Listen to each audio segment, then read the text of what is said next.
Hi guys, it's Enzo Filmed This here, and today I'm going to be explaining how I shot this cinematic fashion ad.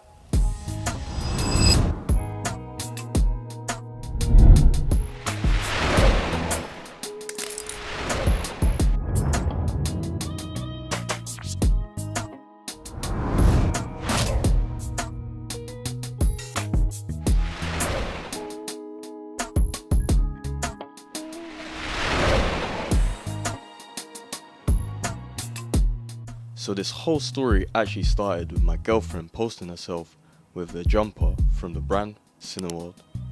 They actually surprisingly reposted her, and it had me thinking, they're clearly checking DMs, so what if I shoot them a DM?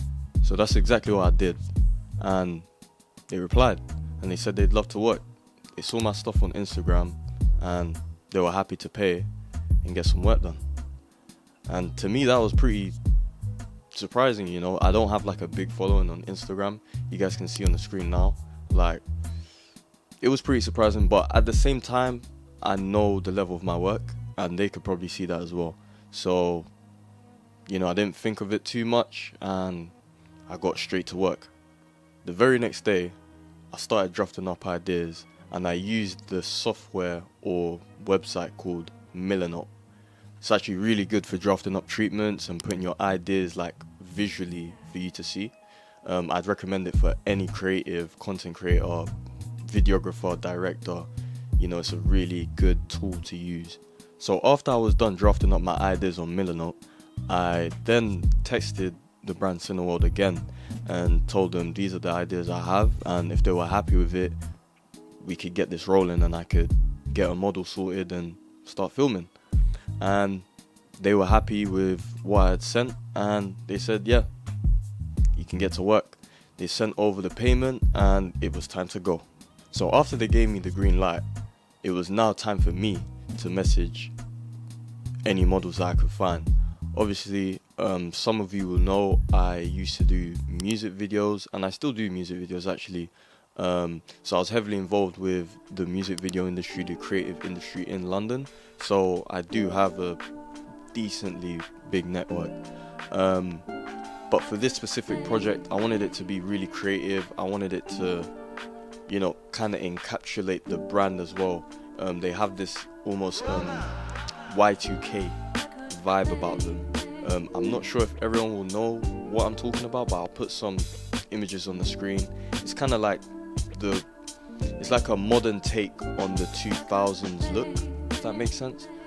And immediately the person that came to mind was my cousin, actually, Maria. She's also a model, and she's upcoming, so you know, she's looking for opportunities, and I thought, perfect. So fast forward 5 days, and it was now time to shoot, and lo and behold, of course, something had to go wrong. Something always goes wrong when you shoot. For people that go out and shoot, you know this, like, something always has to go wrong, bro. So for me this time, I was kind of dumb and decided to stay up till 9 AM editing a YouTube video. Probably you guys have seen it by now with my intro video, but yeah, I was kind of dumb there. And I ended up waking up late. We're in a bit of a pickle, guys. So we've been up since about 4 AM, and we had a shoot at 6 PM.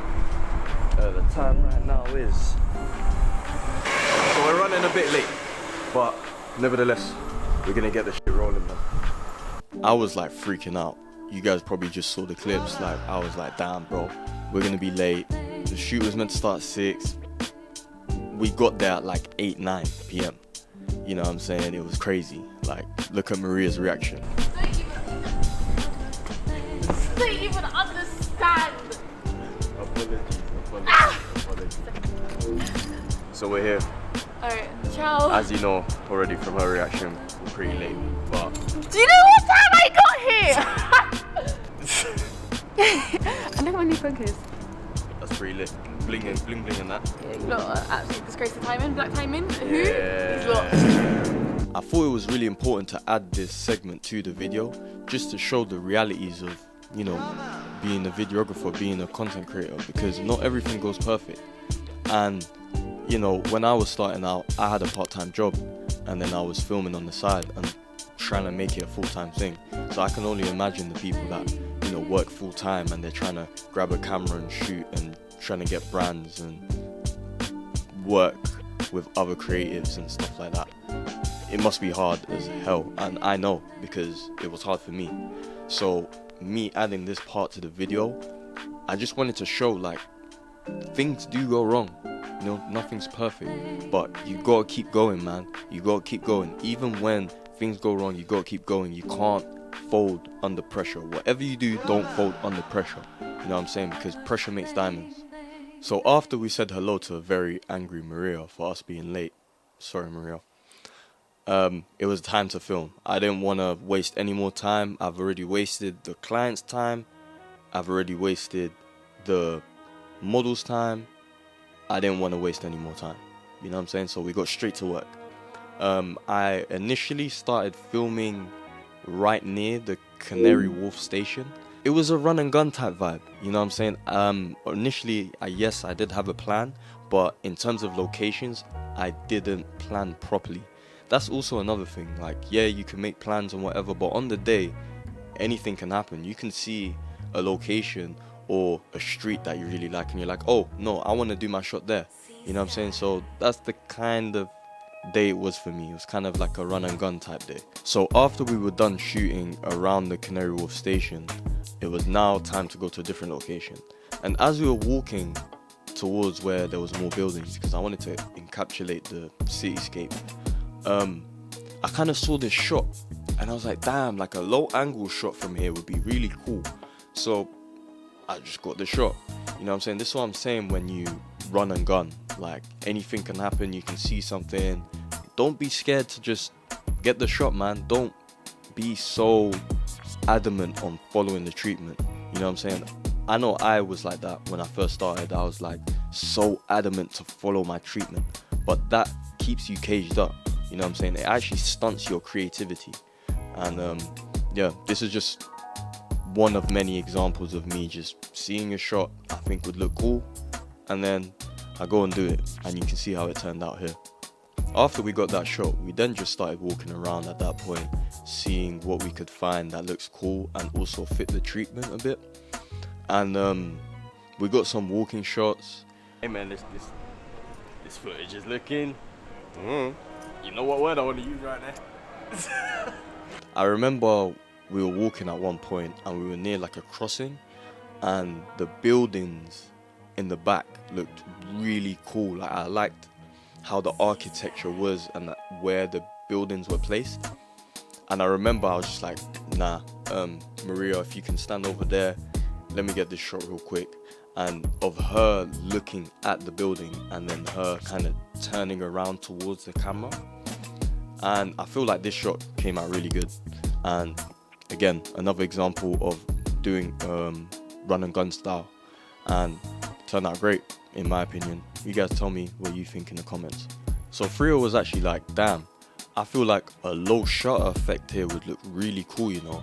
And I was like, damn bro, that's actually a really cool idea, like you on the grass type vibe. And he was like, yeah bro, of her like kind of walking on the grass type vibe. And bro, that shot came out crazy, like so crazy. That's like one of my favorite shots of the whole ad. And it was crazy because it was just a spur of the moment type vibe. And me and Frio, we've actually known each other for a long time. We actually both started filming at the same time, you know, so we have that kind of chemistry. Pause. We have that chemistry, so it's very easy to work with him type vibe. And yeah, this is just an example of us spur of the moment just being like, yeah, let's try this out. And it turned out really good, man. Turned out really good. Alright, now we're gonna head down to the station. We're gonna get some shots down in the Elizabeth line, and we're gonna call that a day. Okay.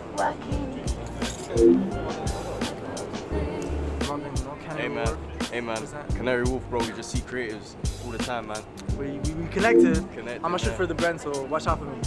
After we were done talking to those two creatives, we actually saw a really cool like Canary Wharf logo kind of thing, but it was like it had the underground kind of vibe to it. So we were like, cool, we need a shot of Maria sitting down here. So we ended up getting that too. And then to end off, you know, I always like to have an establishing shot and then an ending shot. And for my ending shot, I really wanted Maria to be standing waiting for the train.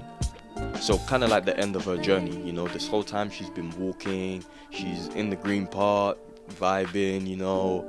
It's like a whole journey, as if she's in London, you know, she's probably coming back from work, coming back from chilling with her friends. Now it's time to go home, waiting for the train, and then she walks into the train. And we were done after that. So after the shoot, me and Frio headed straight back to the office, and I started editing straight away. The next day, I sent it to Cinnawrld and their team, and they were so happy with it. I was happy with it. Like, I kept replaying it. You know when you keep replaying your own work, you know that it's fire. You just know. The very next day, they then posted it on their page, which I really appreciate. So shout out Cinnawrld, man. Their team's amazing, and I'm looking forward to doing a lot more fashion ads with them. I hope you guys enjoyed the video. Please like, subscribe and comment. It goes a long way. It helps me hit the algorithm as well. And yeah, see you on the next one.